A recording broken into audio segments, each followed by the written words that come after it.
Lux presents Hollywood.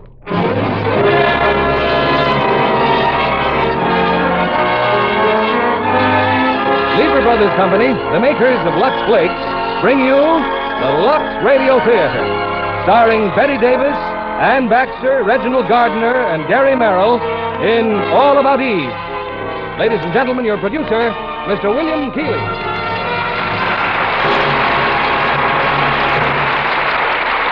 Greetings from Hollywood, ladies and gentlemen. While I was directing plays on the New York stage, I had a first-hand opportunity to watch the frantic struggle of young actresses to attain stardom in the theater. But none, that I knew at least, used the tactics of the young woman in our play tonight, All About Eve. I first read of Eve's unorthodox behavior in a magazine story by Mary Orr entitled The Wisdom of Eve. And I was delighted to see 20th Century Fox turn it into the Academy Award-winning picture of 1950. A portion of this honor may be attributed to the unforgettable performances of Bette Davis, Ann Baxter, and Gary Merrill. We're very gratified to present them tonight in their original roles, starting with Reginald Gardner as the malicious critic. I'm sure if we really knew all about Eve, we'd discover Lux Flakes in her household. You know, Lux Flakes are a must for all discriminating women who demand gentle, safer washing care.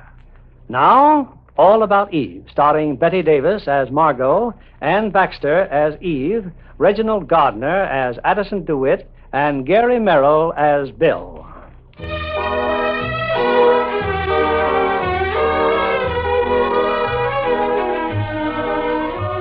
To those of the New York theater, no other tribute, critical acclaim, or glorification can approach the heights of recognition represented in the Sarah Siddons Award for Distinguished Achievement. A moment ago, this most cherished honor came to a young actress named Eve Harrington. Among the many eminent personalities present is the noted critic Addison DeWitt.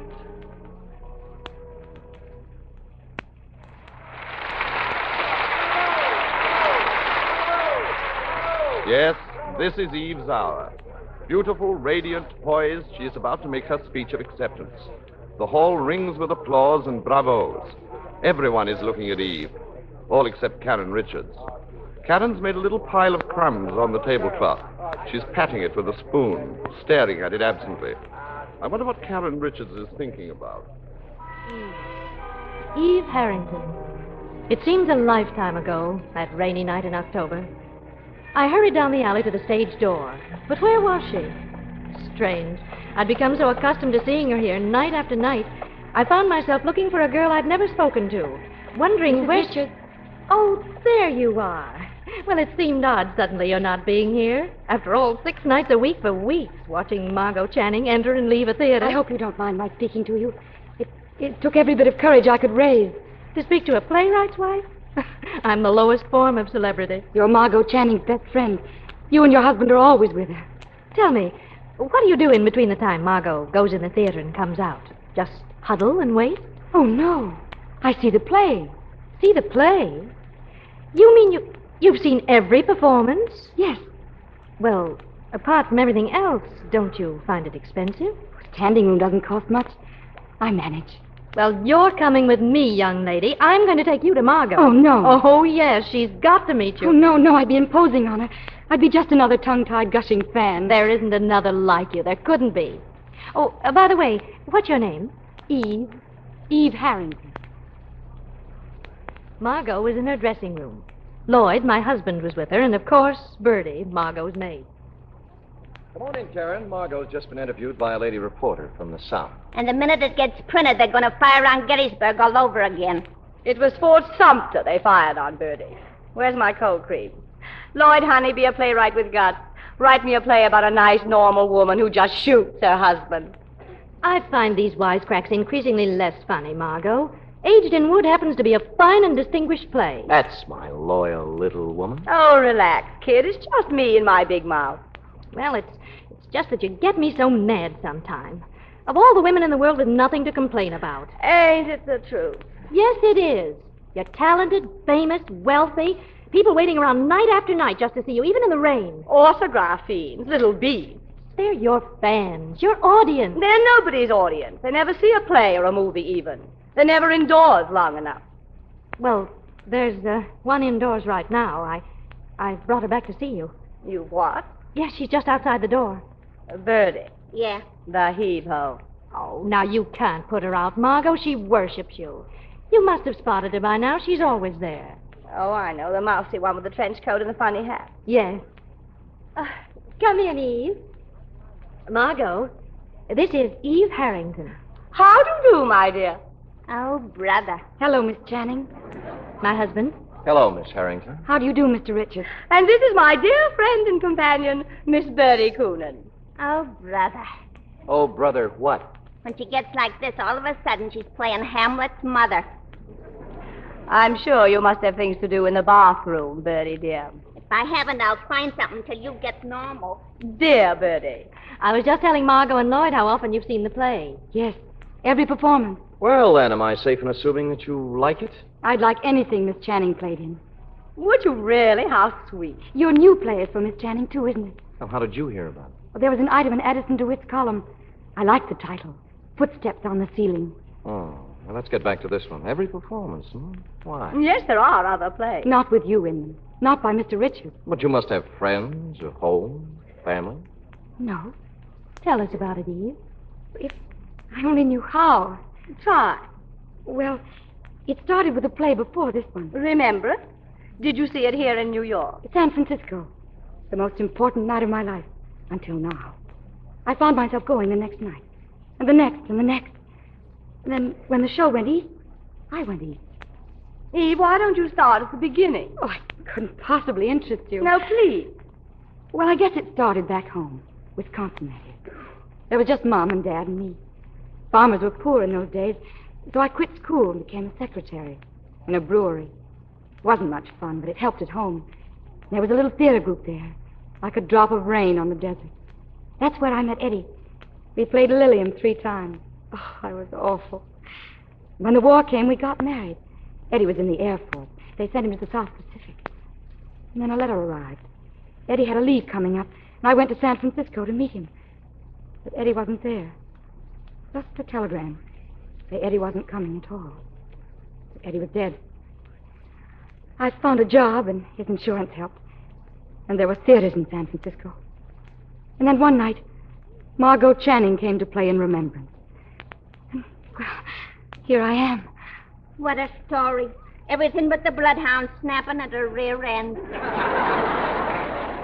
There are some human experiences, Birdie, that even an ex-fifth-rate vaudevillian should understand and respect. I want to apologize for Birdie. Sorry, it's just my way of talking. You didn't hurt my feelings, Miss Coonan. Call me Birdie. Oh, hi, you, Mr. Sampson. Hi, Bertie.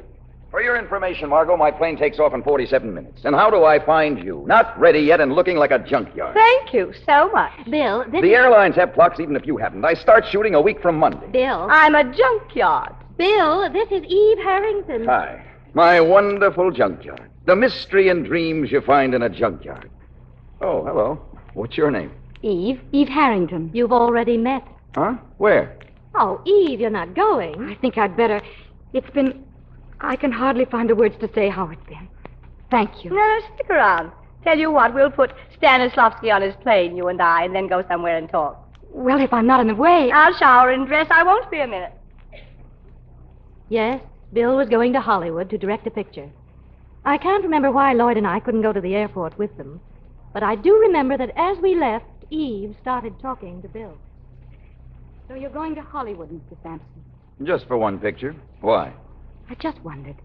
Just wondered what? Why you'd want to go out there. I mean, well, when a man's the best and most successful young director in the theater. The theater? What book of rules says the theater exists only in New York? Listen, Junior, and learn. Yes. Do you want to know what the theater is? A flea circus. Also opera, rodeos, carnivals, ballets, Indian tribal dances, Punch and Judy, a one-man band. Wherever there's magic and make-believe and an audience, there's theater. From Donald Duck to Eleonora Duse, all theater. You don't understand them all. You don't like them all. Why should you? The theater's for everybody, you included, but not exclusively. So don't approve or disapprove. It may not be your theater, but it's theater for somebody, somewhere. I just asked a simple question. And I shot my mouth off. Nothing personal, Junior. Margot, I'm leaving here in exactly 3 seconds. So am I if I can find my coat. It's right where you left it. Oh. Any messages for Tyrone Power, Bertie? Yeah, give him my phone number. You got the key, Bertie. I ain't forgot it yet. I'll see you at home in an hour. Eve, where are you going? You don't really want me tagging along? Now, don't be silly. This way. It's quicker if we cut across the stage.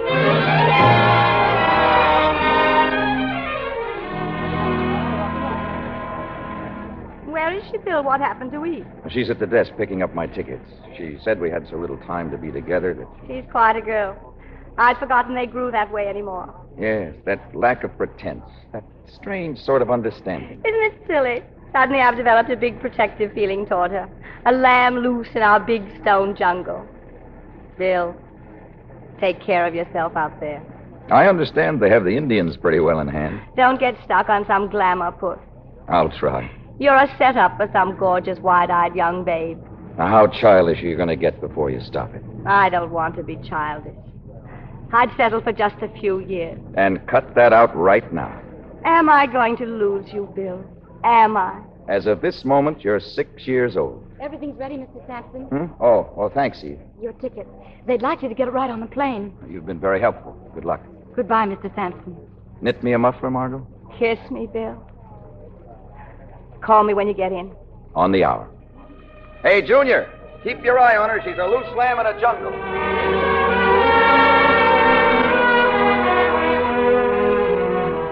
That same night we went for Eve's things, her few pitiful possessions, and she moved into the little guest room. Eve became my sister, lawyer, mother, friend, psychiatrist, and cop. Her quiet efficiency, her constant anticipation of my wishes, drove Bertie mad. I loved it. Yes, the honeymoon was on. Early one morning, the telephone rang. I was half groggy with sleep. The operator made no sense to me at all. We are ready with your call to Beverly Hills, California. Where? What call? We are ready with the call you placed for 12 midnight California time to Mr. William Sampson in Beverly Hills. Go ahead, please. Margot, what a wonderful surprise. What a thoughtful, ever-loving thing to do. Bill, have I gone crazy, Bill? You're my girl, aren't you? That I am. Then you're crazy. Oh. When are you coming back? In a week. Well, I'm waiting. When are you going to say it? Oh, now, Bill, you know how much I do, but over a phone. Now, really, that's kid stuff. Kid stuff or not, it doesn't happen every day, and if you won't say it, then you can sing it. Sing it? Sure, like the Western Union boys used to do. Bill, it's your birthday. And who remembered it? Who was there on the dot at 12 midnight? Happy birthday, darling. Well, the reading could have been better, but you said it. Hey, I get a party, don't I? Of course, birthday and coming home. Who'll I ask? Well, it's no secret. I know all about the party. Eve wrote me. Eve? She did. Sure, she hasn't missed a week since I left. But you know all about that. You probably tell her what to write. Tell me, how is Eve, okay? Okay. I love you. I'll check with Eve. I love you, too. Good night, darling. I thought a lot about that phone call. In the morning when Bertie came in with my breakfast. That's a silly question to ask me. All I said was, you don't like Eve, do you? You want an argument or an answer? I'd like an answer. No. Why not? Now, you want an argument. Well, she's loyal and efficient. Like an agent with only one client. She thinks only of me, doesn't she? I'll say. How do you mean that? Well, I'll tell you how. Like she's studying you. Like you was a book or a play or a set of blueprints. How you walk, talk, eat, think, sleep. I'm sure that's very flattering, Bertie, and I'm also Good morning. sure. Good morning, Eve. I'm going downtown now, Miss Channing. Is there anything else you've thought of? Well, there's that script to take back to the guild. I've got it. And those checks for the income tax man. Right in this envelope. It seems I can't think of a thing you haven't thought of. That's my job, Miss Channing. Eve, by any chance, did you place a call from me to Bill Sampson for midnight California time? Golly, I forgot to tell you. Yes, dear. You forgot all about it. Well, I was sure you'd want to, of course, being his birthday. And you've been so busy. It was very thoughtful of you, Eve. Mr. Sampson's birthday. I couldn't forget that. You'd never forgive me. As a matter of fact, I sent him a telegram myself. Did you say something, Bertie? Who said something? Don't.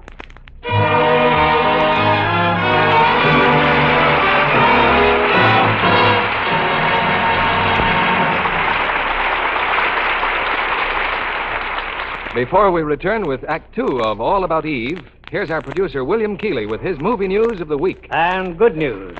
Theodore Dreiser's much-discussed novel of the 20s, An American Tragedy, has been made into a distinguished motion picture, brought up to date in time and settings by Paramount under the title A Place in the Sun. The superb cast, Montgomery Clift, Elizabeth Taylor, and Shelley Winters. And the critics seem to agree that all three give the best performances of their careers. The story, told with mounting suspense, concerns a poor boy played by Montgomery Clift who finds comfort in a lonely factory girl, Shelley Winters. But as he progresses to wealth and success, he falls in love with Elizabeth Taylor and aspires to the social set of which she's a part. His unwillingness to marry Shelley when she needs him involves him in the famous boating accident that leads to his downfall. A Place in the Sun definitely deserves a place on your list of films to see. The cast alone, Bill, is a triple threat. And Elizabeth Taylor, as a wealthy society girl, wears such gorgeous clothes. For instance, Edith Head, Paramount's well-known designer, created a stunning, luxable costume for the important scene at the lake. It's white organdy with layers of organdy petticoats to give it that doll-waisted look so smart this season. It was luxed again and again, stayed just as lovely as new. Shelley Winters' wardrobe looks extra drab by comparison. Well, she plans to make up for it on her trip to Paris. She's counting on a shopping spree, collecting exquisite handmade slips and nighties and negligees. And if I know Shelley, she took several boxes of Lux in her luggage to make sure her things get the safest possible care. Scores of famous Hollywood screen stars say there's nothing like new Lux with color freshener. It's perfect for all kinds of lingerie. Silks, rayons, nylons, and fine cottons. White stayed dazzling white as new. Delicate colors more brilliant than ever before. No wonder makers of lingerie advise Lux 33 to 1. Why don't you get a big box of new Lux tomorrow? Give your nice things that nice as new Lux look. Now, here's your producer, Mr. William Keeley. Act Two of All About Eve, starring Bette Davis as Margot, Ann Baxter as Eve, Reginald Gardner as Addison DeWitt, and Gary Merrill as Bill.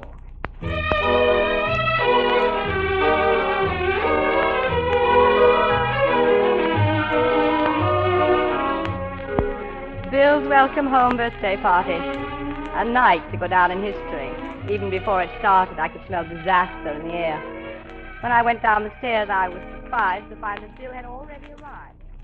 Well, looks like I'm going to have a very fancy party. No, I thought you were going to be late. How long have you been here? No, just a few minutes. I ran into Eve. She seems so interested in Hollywood. She's a girl of so many interests. That's a pretty rare quality these days. A girl of so many rare qualities. So she seems. So you've pointed out so often. So many qualities so often. And so young. So young and so fair.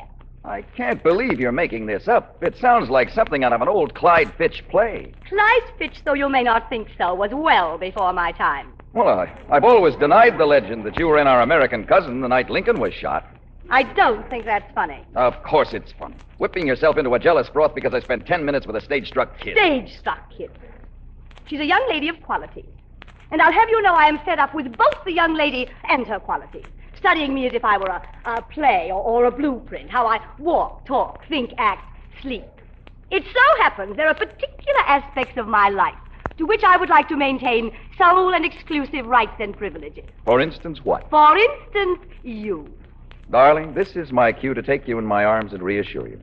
But I'm not going to. I'm too mad. Guilty. Mad. Darling, there are certain characteristics for which you are famous, on stage and off. I love you for some of them and in spite of others. They're part of your equipment for getting along in what is laughingly called our environment. You have to keep your teeth sharp. All right. But I will not have you sharpen them on me or on Eve. What about her teeth? What about her fangs? She hasn't cut them yet, and you know it. Eve Harrington has never indicated anything to me but her adoration for you and her happiness at our being in love. And to intimate anything else spells a paranoid insecurity that you should be ashamed of. Cut, Princess. What happens in the next reel? Do I get dragged off screaming to the snake pit? Excuse me, Miss Channing. Oh. Yes, Eve. The hors d'oeuvres are here. Is there anything else I can do? Yes, thank you. I'd like a martini. Very dry and very double.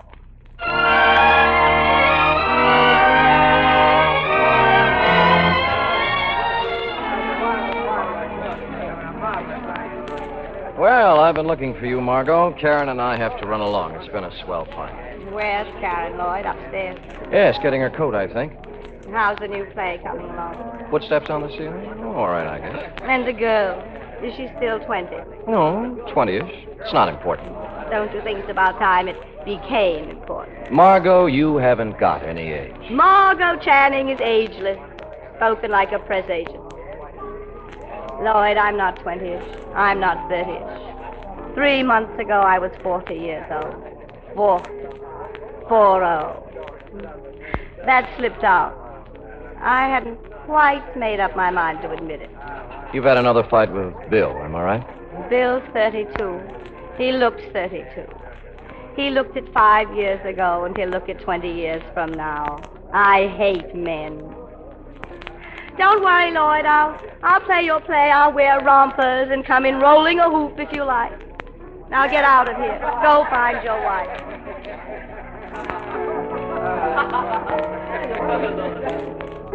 So nice of you to come upstairs with me, Eve. I just wanted to be sure you'd find your coat, Mrs. Richards. Tell me, Eve, how are things going? You happy? There should be a new word for happiness. Being here with Miss Channing, she's been so wonderful, done so much for me. No, you've done your share too, Eve. Well, good night. Mrs. Richards. Karen. Karen. Isn't it awful? I'm about to ask you for another favor, after all you've done already. Oh, that's nonsense. It's just that Miss Channing's affairs are in such good shape now, and I heard that Miss Channing's understudy was going to have a baby, and they'd have to replace her, so I... You want to be Margot's new understudy. I don't let myself think about it even. But I do know the part so well, and every bit of the staging. But suppose I had to go on one night to an audience that came to see Margot Channing. Oh, no, I couldn't possibly. Well, I wouldn't worry about that. Margot just doesn't miss performances. If she can walk, crawl, or roll, she plays. The show must go on. No, dear. Margot must go on. As a matter of fact, I don't see why you shouldn't be her understudy. Do you think she'd approve? I think she'd cheer. But Mr. Richards and Mr. Sampson... And stop worrying. They'll do as they're told. I seem to be forever thanking you for something, don't I? Good night, Karen. Good night, dear. So Eve became Margot's understudy. Naturally, I assumed that Margot approved. One afternoon, Margot went to the theater. Someone else was leading the cast, and Margot had consented to help with an audition. A friend of Addison DeWitt's, a Miss Caswell, was trying out for the part. Margot, how nice to see you. Why aren't you in the theater, Addison, at the side of your protege lending her moral support? Oh, but I did. The audition, however, is over. But at Cosby, I came here to read with Miss Caswell. The audition was called for 2:30. It's now nearly 4. Is it really? Who read with Miss Caswell? Bill? No. Lloyd? No. Well, who then? Naturally enough, your understudy. Well, I consider it highly unnatural to allow a girl in an advanced state of pregnancy to... I refer to your new understudy, Miss Eve Harrington. Eve? My understudy? Oh, didn't you know? Of course I knew. I just slipped your mind. How was Miss Caswell? Frankly, I don't remember. Just slipped your mind. Completely. Nor can anyone else tell you how Miss Caswell read, or whether Miss Caswell read or rode a pogo stick. Was she that bad? Margot, as you know, I have lived in the theater as a Trappist monk lives in his faith. And once in a great while, I experience that moment of revelation for which all true believers wait and pray. You were one, Eve Harrington is another. I take it she read well. It was something made of fire and music. Brilliant, vivid, unforgettable. How nice. In time, she'll be what you are. A mass of fire and music. That's me, an old kazoo with some sparklers. Tell me, was Bill swept away too, or were you too full of revelation to notice? Bill didn't say, but Lloyd was beside himself. He listened to his play as if it had been written by someone else, he said. It sounded so fresh, so new, so full of meaning. How nice for Lloyd. How nice for Eve. How nice for everyone. Eve was incredibly modest. She insisted that Lloyd felt as he did only because she read his lines exactly as he'd written them. The implication being that I have not been reading them as written? And to the best of my recollection, neither your name nor your performance entered the conversation. May I give you a lift somewhere? No, thank you, Addison. I'll just run on in so they'll know I did come after all. I must start wearing a watch. I never have, you know. Well, how are you, darling? Oh, terribly sorry I'm late, Matt. Lunch was on and I couldn't find a cab. Well, shall we start? Where's Miss Caswell? Oh, hello, Bill. Hello, Lloyd. Hello, Eve. Hello, Miss Channing. It's all over, Margot. What's all over? The audition. Eve read with Miss Caswell. Eve? Oh, how enchanting. However did you get the idea of letting Eve read? Well, she's your understudy. Eve, my understudy? I had no idea. Well, I thought you knew. She was put on over a week ago. Miss Channing, I can't tell you how glad I am that you arrived so late. Really, Eve? Why? If you'd been here to begin with, I never would have dared to read at all. I couldn't have. What a pity, all that fire and music going to waste. What fire and music? You wouldn't understand. I was dreadful, Miss Channing, believe me. Oh, I'm sure you underestimate yourself, Eve. You always do. Oh, you'd have been proud of her, Margot. Eve was a revelation. Ah, to you too, Lloyd. What do you mean by that? I mean, among other things, it must have been a revelation to have a 24-year-old character played by a 24-year-old actress. Also, it must have seemed so new and fresh to you, so exciting to have your lines read just as you wrote them. Addison. You've seen Addison. So full of meaning, fire, and music. You've been talking to that fishwife, Addison DeWitt. In this case, apparently as trustworthy as the World Almanac. You knew when you came in that the audition was over, that Eve was your understudy, playing that childish little game of cat and mouse. Not mouse, never mouse. If anything, rat. This genius of yours for making a barroom brawl out of a perfectly innocent misunderstanding at most. Perfectly innocent men have been hanged for less. I'm lied to, attacked behind my back, accused of reading your silly dialogue inaccurately, as if it were the holy gospel. I never said it was. When you listen as if someone else had written your play, whom do you have in mind? Arthur Miller, Sherwood, Beaumont, and Fletcher? What makes you think either Miller or Sherwood would stand for the nonsense I take from you? You'd better stick to Beaumont and Fletcher. They've been dead for 300 years. All playwrights should be dead for 300 years. That would solve none of their problems, because actresses never die. The stars never die and never change. Oh, you may change this star anytime you want for a new and fresh and exciting one, fully equipped with fire and music, anytime you want, starting with tonight's performance. I shall never understand the weird process by which a body with a voice fancies itself as a mind. Just when exactly does an actress decide they're her words she's saying and her thoughts she's expressing? Usually at the point when she has to rewrite and rethink them to keep the audience from leaving the theater. It's about time the piano realized it has not written the concerto. And you, I take it, Bill, are the Paderewski who plays his concerto. On me, the piano. Where is Princess Fire and Music? Who? The kid, Junior. Gone. Oh, so I must have frightened her away. I wouldn't be surprised. Sometimes you frighten me. I'm nothing but a body with a voice, no mind. What a body. What a voice. Ah. Now calm down. The gong rang. The fight's over. I will not calm down. No, don't calm down. And I will not be plotted against. Here we go. Such nonsense. What do you all take me for? Little Nell from the country.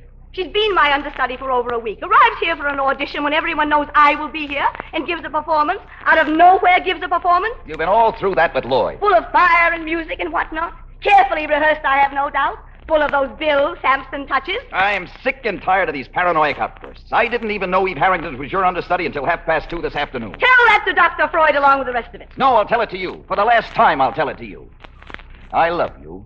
You're a beautiful and an intelligent woman. A body with a voice. And a great actress. You have every reason for happiness. Except happiness. Every reason. But due to some uncontrollable, unconscious drive, you permit the slightest action of a kid like... Of a kid like Eve to turn you into an hysterical, screaming heart. Now, once and for all, stop it. Well, it's obvious you're not a woman. I've been aware of that for some time. Well, I am. I'll say. Now, come on, Margot. Let's get out of here. I'll buy you a drink. I'll admit I may have seen better days, but I'm still not to be had for the price of a cocktail like a salted peanut. Margot, let's make peace. Terms are too high. Unconditional surrender. Just being happy. Just stopping all this nonsense about Eve and Eve and me. Oh, it's not nonsense. I wish it were. I said before it was going to be my last try, and I meant it. I can't think of anything else to do. I wish I could. Goodbye, Margot. Bill, where are you going? To find Eve? That suddenly makes the whole thing believable. Bill? Oh, Bill.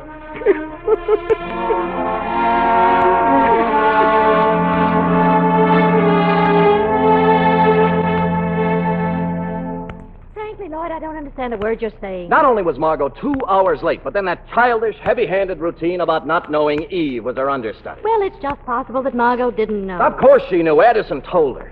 Karen, somebody's got to stop Margot. Now, who's going to do it? Who's going to give her that boot in the rear she needs and deserves? going to be a very cozy weekend, dear.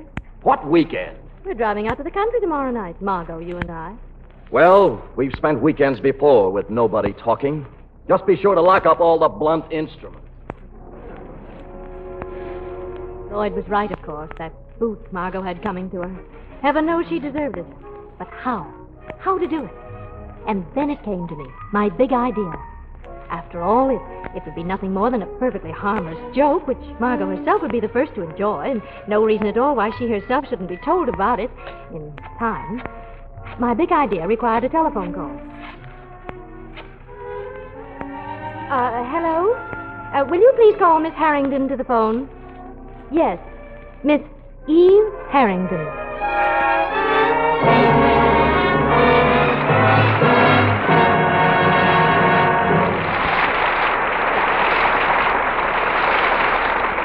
Before we continue with Act Two of All About Eve, I'd like to introduce a special guest, Miss Jean Mayberry, the charming daughter of a friend of mine, the casting director at 20th Century Fox. I understand, Jean, that your career started with ice skating. That's right, Mr. Keeley. I joined an ice show troupe and traveled all over, even to Cuba. Well, a generation ago, ice skating in Cuba would have been as fantastic as an invasion from another planet. But today, such a possibility isn't so fantastic. 20th Century Fox has even made a picture about it. Yes, The Day the Earth Stood Still. A very provocative picture. Michael Rennie, as a man from another planet, arrives to warn the Earth that they must maintain peace or be destroyed. I was fascinated by the huge flying disc that carries him to Earth. And Patricia Neal was fascinated by Michael. And both Michael and Hugh Marlowe found her fascinating, too. Well, no wonder. She did look so excitingly lovely in the simple wardrobe she wears in The Day the Earth Stood Still. Those magic white touches on her dress and white blouse are just as smart as can be. You know, while she was making the picture, they were luxed again and again. New Lux with color freshener just works miracles, keeping them looking white as new, luxing after luxing. Amazing New Lux, you know, keeps white silks and rayons whiter than ever before. And white cottons, from piquets to organdies, look dazzlingly white without bleaching. Colors stay unbelievably vivid and new-looking. Oh, I'm a Lux fan from way back, Mr. Kennedy. I was born and raised in Hollywood, so I know how the screen stars love Lux. Patricia Neal says New Lux is even better than ever. Thank you, Jean Mayberry. We're delighted to have you tonight. Women all over the country are excited about wonderful New Lux. Now they're using it for nicer everyday washables, as well as their loveliest dresses and blouses. It's so safe, the perfect way to give all washables that nicest new Lux look. We pause now for station identification. This is the CBS Radio Network.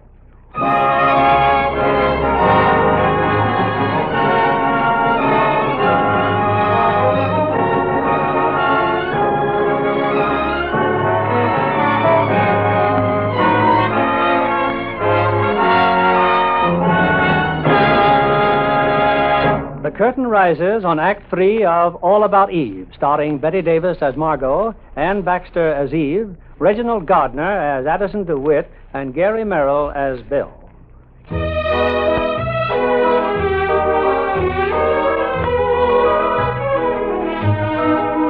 That was a cold weekend we spent in the country, but somehow we staggered through. Late Monday afternoon, my big idea went into operation. Its purpose was to make Margot miss her performance so that Eve would have to take her place. All I did was drain the gas tank of the car. My timing was perfect. Margot missed her train, and we sat there on the highway, the two of us, while Lloyd, cursing softly, went down the road in search of gasoline. Cigarette, Karen? No, thanks, dear. I haven't been very pleasant this weekend. Well, we've all been a little tense lately. More than any two people I know, I don't want you and Lloyd to be angry with me. No, how could we? You're Margot. And what is that? Besides something spelled out in light bulbs, I mean. Besides something called a temperament, which consists mostly of swooping about on a broomstick and screaming at the top of my voice. Infants behave the way I do, you know. They'd get drunk if they knew how. When they can't have what they want, when they feel unwanted or insecure or unloved. What about Bill? He's in love with you. More than anything in this world, I love Bill. And I want him to love me, but me, not Margot Channing. And if I can't tell them apart, how can he? And Karen about Eve. I've acted pretty disgracefully toward her, too. Well, At best, let's say I've been oversensitive to the fact that she's so young, so feminine, and so helpless. To so many things I want to be for Bill. Margot, I want you to know how sorry I am about this. About what? Getting stuck like this. I can't tell you how sorry I am. Don't give it a thought, Karen. One of Destiny's merry pranks. After all, you didn't personally drain the gasoline tank. What? I said you didn't personally drain the gasoline tank.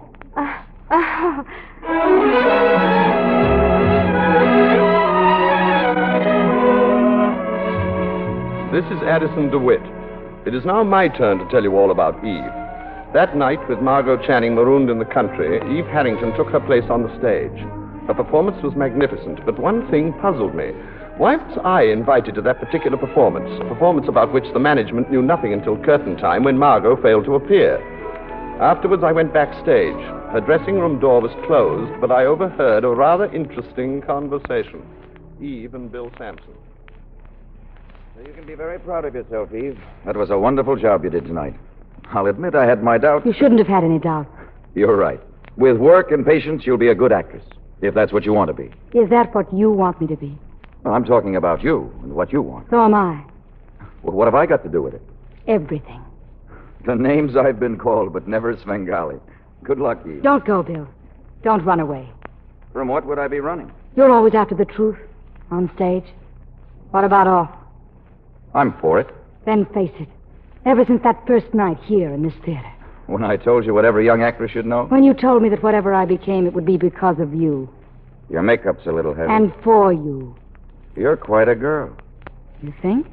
I'm in love with Margot. Hadn't you heard? You hear all kinds of things. I'm only human, rumors to the contrary, and I'm as curious as the next man. Find out. One thing. What I go after, I want to go after. I don't want it to come after me. Just score it as an incomplete forward pass. I waited a reasonable length of time, and then I, too, had a chat with Eve. I wanted to write a column about her. There were many questions to ask. So kind of you to stop by, Mr. DeWitt. I'm so glad you liked me tonight. But it's still Miss Channing's performance. I'm just the carbon copy you read when you can't find the original. I've heard much about your modesty, Miss Harrington, but I find it just as false not to blow your horn at all as to blow it too loudly. One pretty good performance by an understudy. It'll be forgotten tomorrow. It needn't be. Why not? I'm a nobody. I am somebody. You certainly are. After you change, if you're not busy, we could have supper. I'd love to. Or should I pretend I'm busy? Well, let's have a minimum of pretending. I shall want to do a column about you. I'm not even enough for a paragraph. I've heard your story, but only in bits. Your home in Wisconsin, your tragic marriage, your fanatical attachment to Margot. It started in San Francisco, didn't it? Yes. Yes, that's right. What theater in San Francisco was that, Eve? Was it the Schubert? Yes, the Schubert. Fine old theater, the Schubert, full of dignity and traditions. Really, if I'm ever going to change, I'll only be a moment, Mr. DeWitt.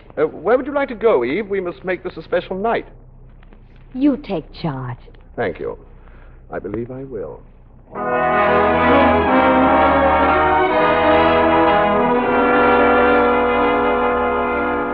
Stop saying you can't believe it, Karen. It's right here in print, isn't it, by Addison DeWitt? Listen to this.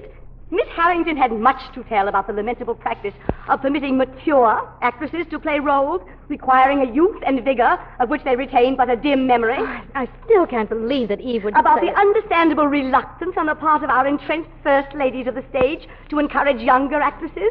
About Miss Harrington's own long, unsupported struggle for the opportunity. Eve couldn't have said anything like that. What gets me is how all the papers in town just happened to catch that particular performance last night. The little witch must have sent out Indian runners.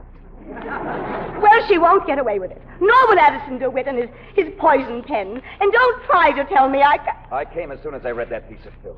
Bill, oh, thank goodness.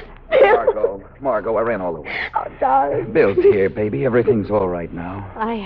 I guess at this point you and Margot might rather be alone. Yeah, do you mind, Karen? Margot, baby.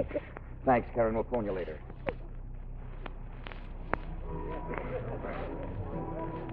That night, Eve and I were having a bit of supper in the cub room when they walked in. Margot, Bill, Lloyd, and Karen. They seemed unusually happy and gay. Our big news is simply this.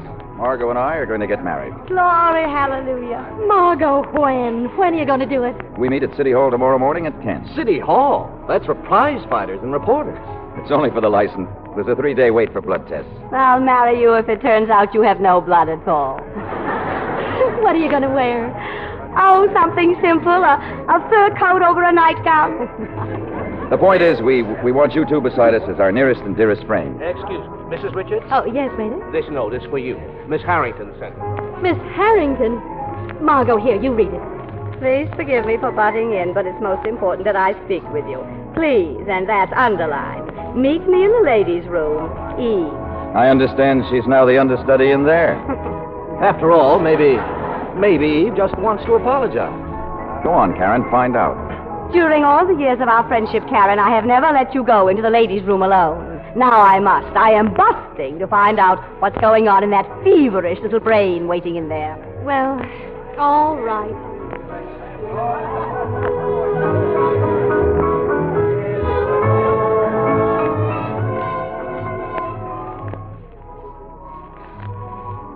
Thank you for coming, Karen.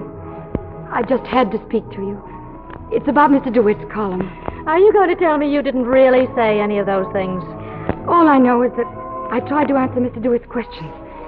You try to say what you mean, but somehow the words change. They become his words, and suddenly you're not saying what you mean, but what he means. I just wanted you to know the responsibility is mine, and the disgrace. No, now, let's not get over dramatic. You really have a low opinion of me, haven't you? You'll be glad to know I've been told off in no uncertain terms all over town. Oh, now, Eve, don't cry. After all, you still have a powerful friend in Addison DeWitt. He's not my friend. You were my friend. I'll never get over this. Never. Oh, yes, you will. You're very young and very talented. And believe it or not, if there's anything I can do... There is something. Yes.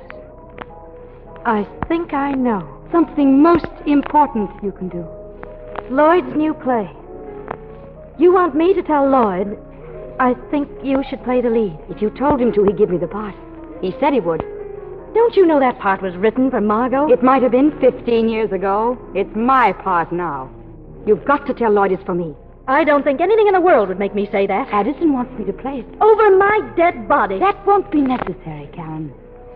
Eve, Addison knows how Margot happened to miss that performance last night, and how I happened to know she'd miss it in time to call him and notify every paper in town.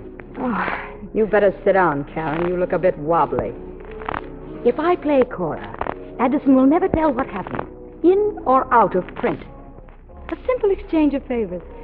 I'm so happy I can do something for you at long last. Your friendship with Margot, your deep, close friendship. What would happen to it, do you think, if she knew the cheap trick you'd played on her for my benefit? No. It'd be so much easier for everyone concerned if I were to play Cora. So much better theater, too. You'd do all that just for a part in a play. I'd do much more for a part that good. Excuse me, Karen. Addison's waiting for me. Care to look at a menu, Eve? But you can't be very hungry after all that humble pie. Nothing of the kind, Addison. Karen and I had a nice talk. Including a casual reference to the part of Cora and your hopes of playing it. I discussed it very openly. And Karen mentioned, of course, that Margot expects to play the part. Oddly enough, she didn't say a word about Margot. You know, Eve, sometimes I think you keep things from me. I don't think that's funny. It wasn't meant to be. I confide in you and rely on you more than anyone I've ever known. To say a thing like that now, without any reason, when I need you more than ever. I hope you mean what you say. I intend to hold you to it. We have a great deal in common, it seems to me.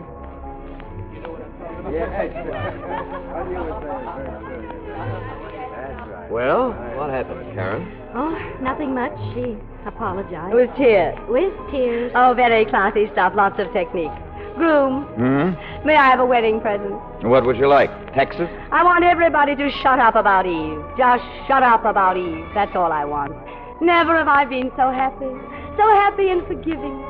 I forgive Eve. Do you know why I forgive Eve? She left good behind. The four of us here together. It's Eve's fault. I forgive her. And Bill, especially Bill. She did that, too. You know, she probably means well after all. She's a lout. Never try to outguess Margot. Correct. Which brings me to you, Lloyd. Lloyd, I don't want to play Cora. You... What? Now, wait a minute, Karen. You've always been so touchy about his plays. It isn't the part, it's a great part. But not for me anymore. Not for a four-square, upright, downright, forthright married lady. What's your being married got to do with it? Oh, it means I've finally got a life to live. I don't have to play part I'm too old for anymore, just because I've got nothing to do with my night. Oh, Lloyd, please understand, please. What's so funny? Oh, nothing. Nothing. Everything's so funny. Everything.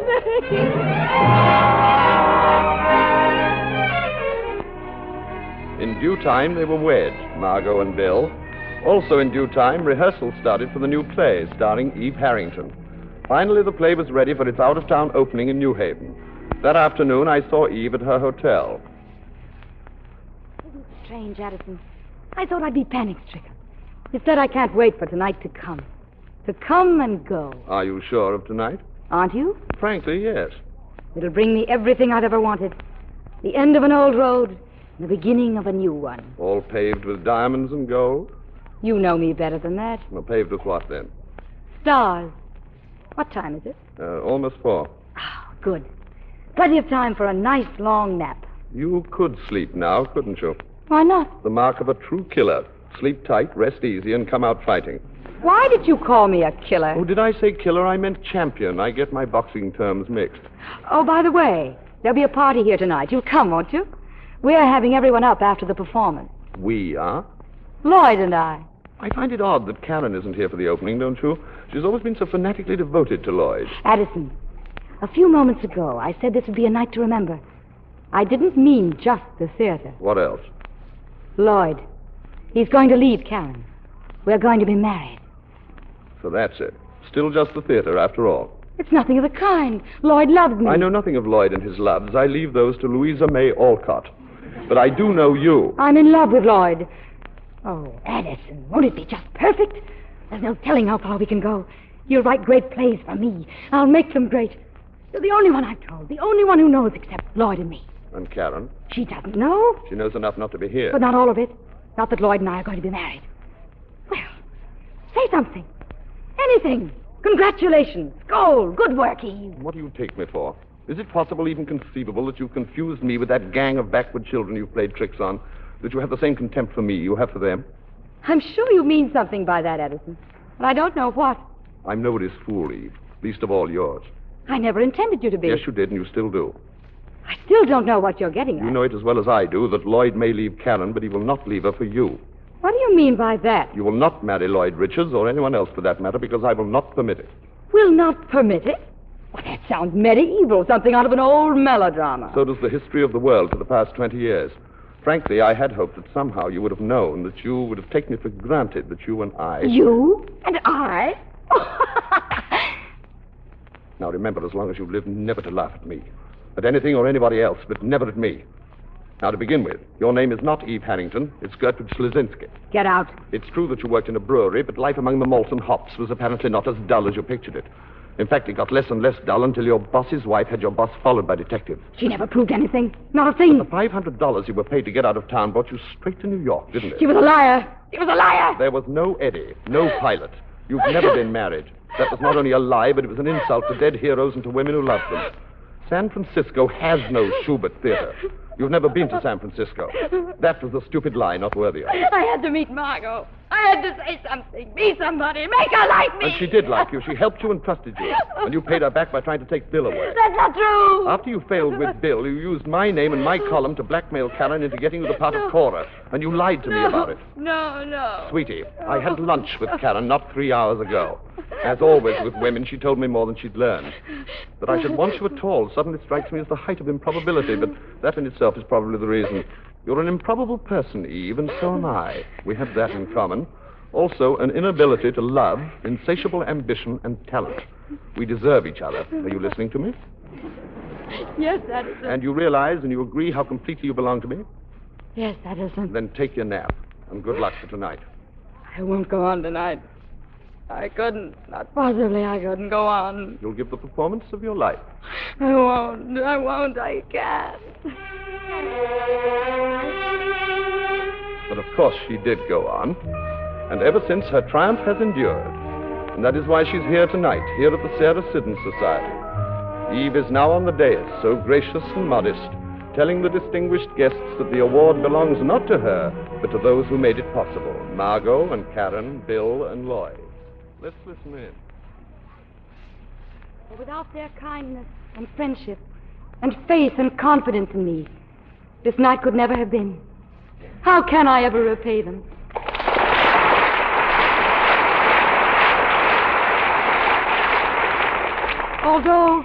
Although I'm going to Hollywood next week, do not think for a moment that I am leaving you. My heart is here in the theater. I'll be back to claim it. And soon. That is, if you want me back.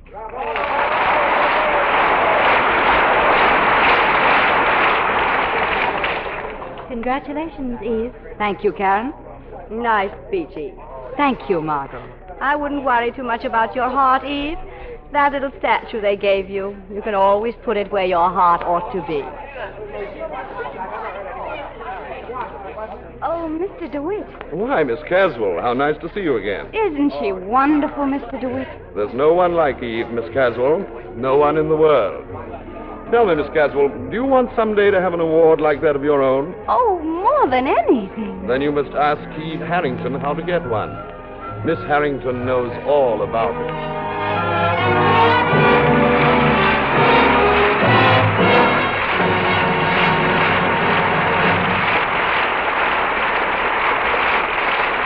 We hope you enjoyed our show as much as our stars enjoyed doing it for you. In just a moment, Mr. Keeley will return to the footlights with them and give you a preview of next week's show. Of course, you know what a reputation screen stars have for beautiful clothes. Well, you can give your washables the very same care the stars insist on for their own gorgeous things. It's New Lux with Color Freshener, the most wonderful improvement ever made in a wonderful product. Don't take my word for it. Try it yourself, and you'll agree you've never seen anything like the magic it works on colors.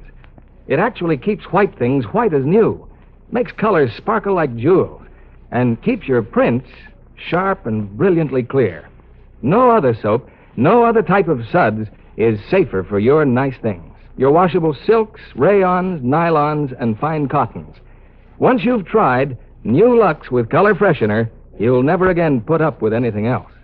Get a big box of New Lux with Color Freshener tomorrow. Use it for all your washables. You'll be thrilled with their nicest new Lux look. Now, here's Mr. Keeley with our stars. And here they are, an outstanding cast to take a bow for outstanding performances. Bette Davis, Ann Baxter, Reginald Gardner, and Gary Merrill.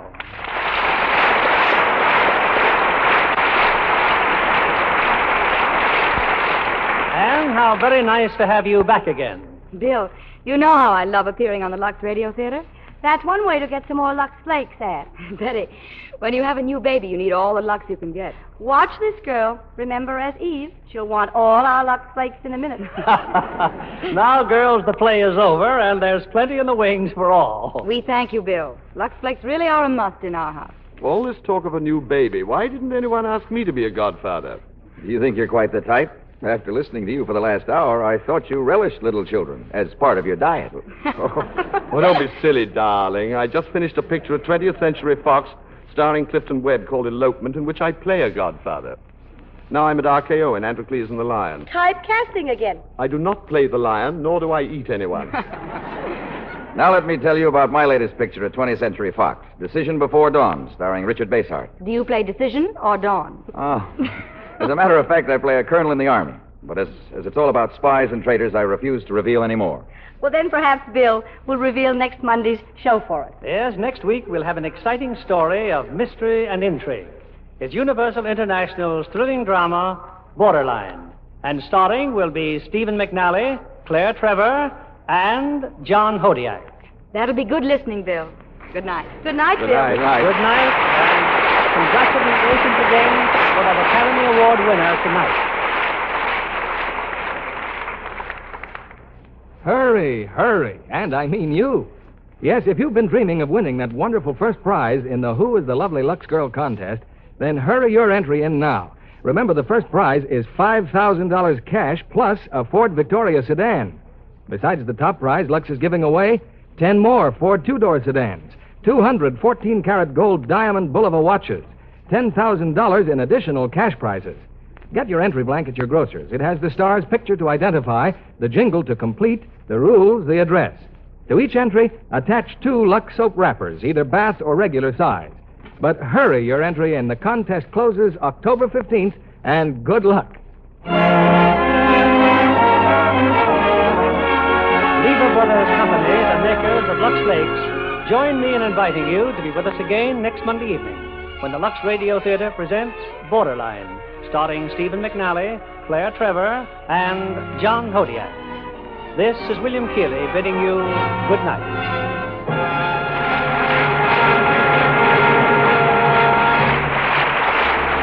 This year, the United Red Feather campaigns for the community chest must raise additional funds because of the defense emergency. So let's give the United way. Ann Baxter appeared through the courtesy of 20th Century Fox, who will soon release The Desert Fox starring James Mason. Heard in our cast tonight were Paula Winslow as Karen, Stephen Dunn as Lloyd, Ruth Parrott as Birdie, and Barbara Fuller, Joe Forte, and Eddie Marr. Our play was adapted by S.H. Barnett, and our music was directed by Rudy Schrager. This is your announcer, John Milton Kennedy, reminding you to join us again next Monday night to hear Borderline, starring Stephen McNally, Claire Trevor, and John Hodiak.